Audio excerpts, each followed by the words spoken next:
Hey team, I was getting ready for Power Hour this upcoming week, and I ran into a problem. And I think it might be a problem for quite a few people who have a small group during Power Hour.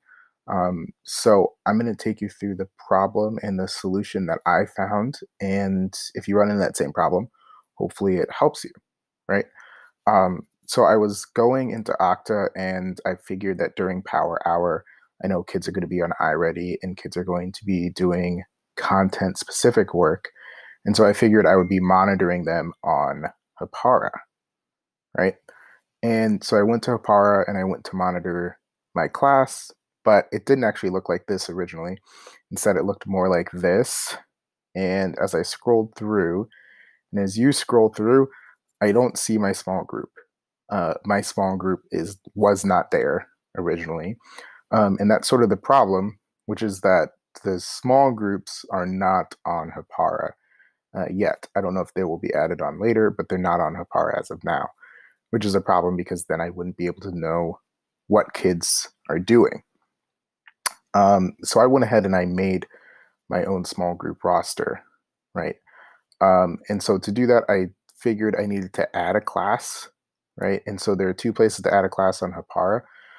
So I clicked add a class, but then I noticed that you need to create that class on Google Classroom in order to sync. There's some sort of relationship between Hapara and Google Classroom. So the solution that I found was to create a Google Classroom for your small group, and then you can sync it with Hapara. So what exactly does that look like? Well, I went over to Google Classroom. You can as well. And if you know how to create a class in Google Classroom, you can skip ahead to where I actually do that syncing. But if you've never created a class on Google Classroom before, because your math or your subject was already created for you, then on this first page, you can click the plus sign in the top right, which says create a class. You can click create class and you can name it your small group, whatever feels right. I never put in a section, subject, or room, but if you feel uh, spirited to, go for it. And then as it creates the class, you now have a small group class. And so the next step, once you've created that class, you can on Monday or Tuesday, whenever you get this ready, you can share this small group with the kids in your small group because you need them to actually join. Right now, your small group is empty. There are no kids in there.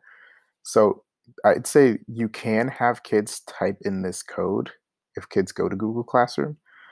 But you can also share by giving them a link. And that's what I would do. I would copy this link. Again, I clicked right here, this square. I would copy and paste this link into the chat and have kids join that way by pasting that link into the chat. And then once you have your kids in your small group, so for example, since I'm in person, I named mine a pod. Once you have the kids in your small group, you can then go back and you can add in your small group and you can add that as a classroom. All right.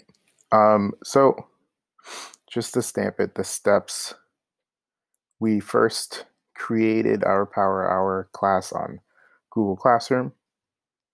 And then I would recommend adding it to Hapara. You can add it to Hapara before you have any students in there. So you could add it tonight or this weekend or Monday and then share it with kids on Monday or Tuesday. And then, yep, step 3, sharing that link, I think in the chat is the best way to do it. And then you'll be able to monitor your small group and see exactly what they're doing. This might be a good place to say the alternative is if I didn't have my pod, then I know that my group would be spread out between many homerooms. I'd have to flip between one and the other. So hopefully this helps. Let me know if you guys have any questions or if this was helpful. Good luck.